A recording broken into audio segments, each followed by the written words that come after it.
quickly. So it looks like what we have here might pretty much be the roster. And here he is back with us now. So, Jared, just to summarize, you like the idea of bringing in Kuminga, but not necessarily at the cost that we've heard, right? Well, in the last minute or half a minute, I think I've changed my mind again. But no, I mean, I think that, I think he'd be a good get, but it's got to be at the price that you want to pay, and you got to get if it helps you get your balanced roster better, roster balance better, and then of course the cap concerned. But I think there's potential there. I'm not sure I see this sure star that maybe he and his agent feels is there. But I mean, I mean, the kid's a lively athlete, and he certainly is something that the Kings don't have enough of. Yeah, I get that as far as he would address needs, but it'd be very interesting, Jerry. But honestly, I just don't know that he's that good. And I we'll see. Well, that's the question. I mean, is he good enough to play? Sure. Is he good enough to get $100 million contract or whatever he's wanting, or what you might have to do contractually to take on? That'd be a concern as well. I'd be more inclined, unless you could get exactly the right deal. Just wait till you get the deal you want somewhere. I mean, there's a lot of wings out there that I'd rather have, let's put it that way, that might be available at some point. Joined by the legendary Jerry Reynolds. This will be my one and only question about the situation, Legend, because I'm pretty sure you, just like a lot of us, are tired of talking about it. But we got to do our due diligence. If they were to acquire Kuminga, how do you push forward with Kuminga and Keegan Murray in your front court? Because we've heard, over the last few years, and DeMar DeRozan joining the team, that Keegan's opportunities have dwindled. Kuminga seems like he wants the ball as well. How would you, as a coach, implement both of those guys? Yeah, well, I agree with you, Jay. I mean, I think that's a concern, because I think Kuminga, and there again, that really goes on to the coaching staff. But, at some point they'd have to make it clear, we're not building our team. We're not building a team around you till you've shown us a lot more than we've seen in the past. And Keegan is a guy that's more important to us. I mean, sometimes you just got to make it that clear. It's like, if you think you got to have 20 shots a game, then you might as well start pouting right now. And get it over with.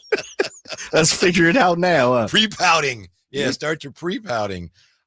Jerry, we know that Scott Perry has said, we want guys that do this and this and are tough and accountable and defend. And there's the 6 principles of pillars, if you will, of the culture. And I don't have them in front of me, but I think we're familiar with what they are. My concern is that I'm not sure everybody on the roster, I'm not sure all the guys you're paying a lot of money to actually fit that culture. Is that potentially a concern going forward with this group? It better be. Yeah. Because I agree. I mean, there's some so far have not shown that they would fit into those pillars. Yeah. And of course, when it comes to culture, of course, I like to simplify it. If you want good culture, it'll be there once you win games. Yeah, it helps. It's miraculous how well that jumps in there. Guys like one another better, and the coaches are happier, and the fans are happier, and all of a sudden the culture's good. And you notice a lot of the culture problems seem to lend in the teams with 25 wins or less. Right. That kind of thing. They seem to hang around those locker room. Did you have any culture issues when you were coaching, Jerry? Yeah, we sure did. And, they hurt my feelings, and I hurt some of theirs. So, that's right. But, losing, sometimes, I mean, there's certainly every losing team has some good players, and generally speaking, you don't have enough of them. That's the problem of it. I've always said some of our weaker teams, we always had 3 or 4 really good players. Yeah. But 3 or 4 isn't really enough. And then you get injuries, and then all of a sudden you can't be too surprised that you're not winning. I think that's one of the things I do like about it. There's talent on this team, and there's depth on this team. it doesn't fit, but there's talent here, Mm-hmm. and now is it enough to do what we'd all like to see, be in the top 6 and all that? I don't see that. I wish I could, but I don't see that. But I mean, it's not a team without talent. It's a team without kind of everybody understanding their roles and the fits and all that. And of course, that's going to be a real challenge for Coach Christie and his staff. I have real faith. I have a lot more faith in the coaching staff than I probably do in the roster at this stage. Wow. Legend, one of the things, and this sounds crazy of me asking you this, is we hear around here is patience. I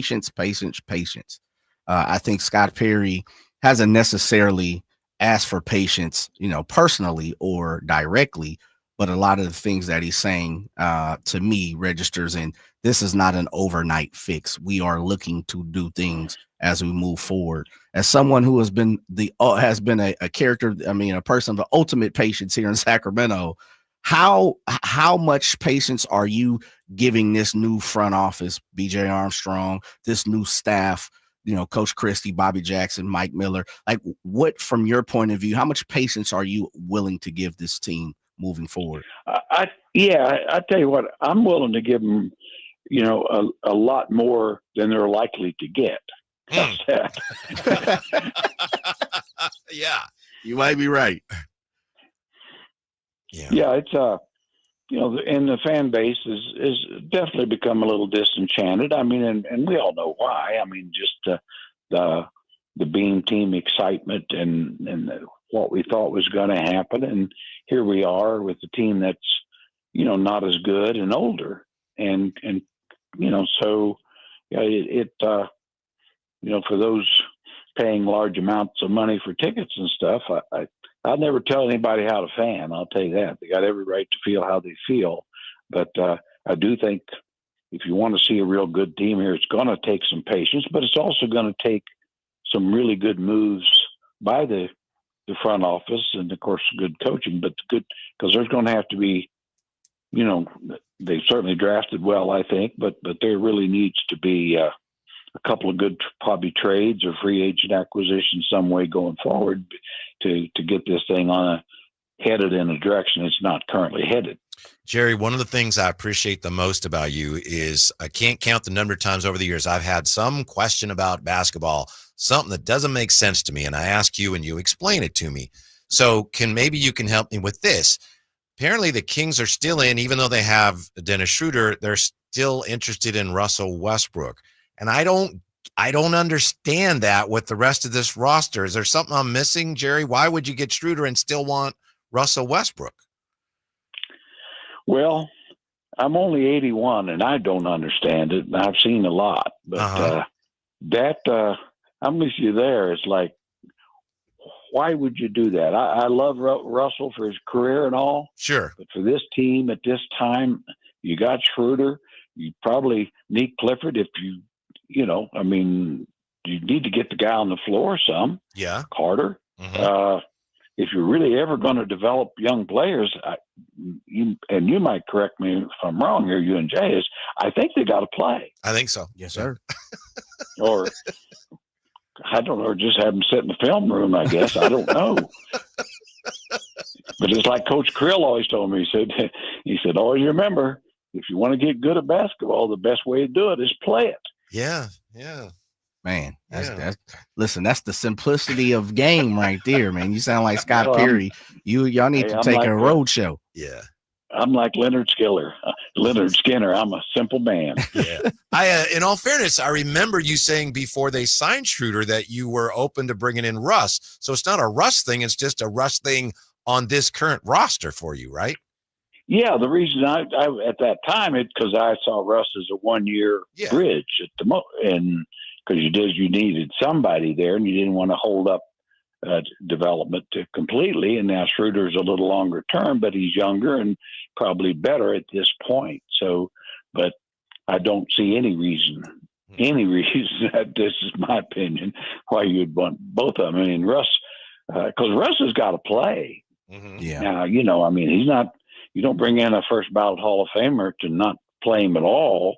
And I mean, certainly, I thought he was good in Denver. I mean, he's a 20, 25-minute guy, and that's probably what he'd be looking at again. And that's when you look at the minutes that you need, certainly for Schroder. I mean, just at some point, there's only 240 minutes, and it just doesn't work. I mean, I don't know somebody that's majored in math and he sat down and just figured that out, but it's not going to work out. I don't think so either. No, I think you're spot on. Joined by the legendary Jerry Reynolds. Legend, I think one of the major questions I have is, who's the first big off the bench? Who do you see? And there probably will add one more piece. We know Trey Lyles is part of this team here the last few years. Don't know what his situation is, but just looking at the current roster, it scares me. Who's the first big off the bench for you? Yeah, you need to be a little scared. Yeah. You do. Because I'm not sure the team in the other dressing room is going to be particularly in fear. But I would like to see Isaac Jones, get a significant role. I really think I just would be amazed if he wouldn't be productive playing some 5 as well as some 4. Mm-hmm. I think he could do it. I mean, he's going to compete. He's going to run hard every play. He's physically not afraid of anything. I think I said some other time ago, I mean, he really reminds me a little bit of a guy who played at Denver a few years ago that called him the Manimal. Yeah. And I mean, he's got a lot of that in him. I think he's bigger and he probably shoots a little better. Mm-hmm. And I think they may have something there. I mean, I think they may have another version, and to credit to Monty McNair and his staff for finding him. But I think they might have another Keon Ellis kind of situation. They got a guy that is good enough to play in this league, and they got as a free undrafted player, but. He was their best player in summer league, and he was better than just about every big in summer league. Yeah, the great Jerry Reynolds, nice enough to join us, of course. What do you think, Coach, of De'Aaron Fox's extension with the Spurs? Well, we won't have to have any charity functions for him, will we? No. I would think. No, and he could probably afford several more kids if he wants them. Yeah. Well, I mean, it is one of those things. Where Foxy, I mean, he's proven one of the elite point guards in the league, and it's kind of the going rate anymore. It does seem, I guess, point where $50 million really does a year seems like a lot of money. I don't know, it just does, man. And to play basketball, mm-hmm. but that's how it is, and certainly. But I do think a lot of pressure on him and Wemby. And the new coach, I mean, at some point, they're supposed to be good. And this is the year they're supposed to be good. Mm-hmm. And they got the 2nd-round pick. I still think, I'm going to say this one more time because I am convinced that at some point that Milwaukee Bucks may, if Giannis wants to be traded, I could see him being in San Antonio and Fox being part of the deal. Ooh, yeah, look at you speaking into existence, Legend. I like where you're going. I will. I actually have 2 kind of throwback questions for you today. So good. I'll kick off my first one as we're inching up on time. We had a conversation yesterday, me and Mr. Gleason, Dub G, about the first 3-and-D guy in the league, the first initial 3-and-D guy. Who did we consider that first person? And Whitey looked it up, and it seemed like the phrase was coined for a Danny Green, which, no disrespect to Danny Green, Legend, that was what, 2013, Whitey? Is that when we came around? Right around there. Right around that time. Yeah. He doesn't personify a 3-and-D guy to me. So with that being said, in history, who would be your prototypical kind of 3-and-D guy? Like if you were to point to a person and say, that's what I'm looking for, who is that? Probably Alvin Robertson. Long time Spur. Uh-huh. The guy could really cover, and he could score. He was he'd make a few turnovers for you too, which would help you. But the guy really could guard. I mean, he was like Tony Allen, only better offensively. And Tony, of course, was another great 3-and-D guy. I mean, I know. Oh, looks like we lost Mr. Jerry. A notch above Marcus in his prime, even. Mm-hmm. So those two come to mind, and quite honestly, about the second or third year of Jordan's career, I mean, he was by far the best defender in the league individually. Wow. By the way, Jerry, Alvin Robertson in February 1986, he had 20 points, 11 rebounds, 10 assists, and 10 steals for that rare quadruple double. Alvin Robertson, one of the guys that pulled that off. Yeah, I mean, it might have been against us. Man, he killed us. I tell you what, that guy. I mean, he was a terror. You know, he really was. I always remember, you know, Reggie Theus. He'd have him crabbing the ball from the other free throw line. Yeah. You go. Okay, my turn. Yeah, you had another one. Yeah, right? I did. Yeah. I didn't know if you were jumping in there. No, sorry. No, yeah, absolutely. I hear your next one. Legend. We're talking about 50 million. It's funny you brought up the money, WG. You brought that up because I always ask the ilk of Jerry Reynolds. You've got to see many different eras of the NBA, and we were kind of talking about players nowadays and society and the way we operate and how much money players make. Not to be in people's bag, or you don't have to give me, the value. But do you remember the first time you saw a check that blew you away and you were like, man, that person is getting what? Is there a moment that pops into your mind? Maybe it was your own check. Maybe you looked at your own check and said, man, I'm getting what to do what to play basketball or coach, or, is there something that brings you back to that? Well, actually, Jay, I did have that moment when I first saw my first check, but it was like, holy cow, am I the lowest paid in the whole league? And I was. So there's different ways of looking for checks, and I know every fan out there that's listening understands exactly what I'm saying. Yeah. They're saying, holy cow! I wasn't expecting the reverse. Yeah, it's like, I know I'm not a good negotiator, but damn, there's the rest of it. Yeah. Yeah, I really outsmarted myself, but I will say, of course, this goes all the way back to my first year in the league, and I mean, seeing Reggie Theus showed me one of his checks, and it was, I can't remember what it was, but it was, he was making $800,000 a year.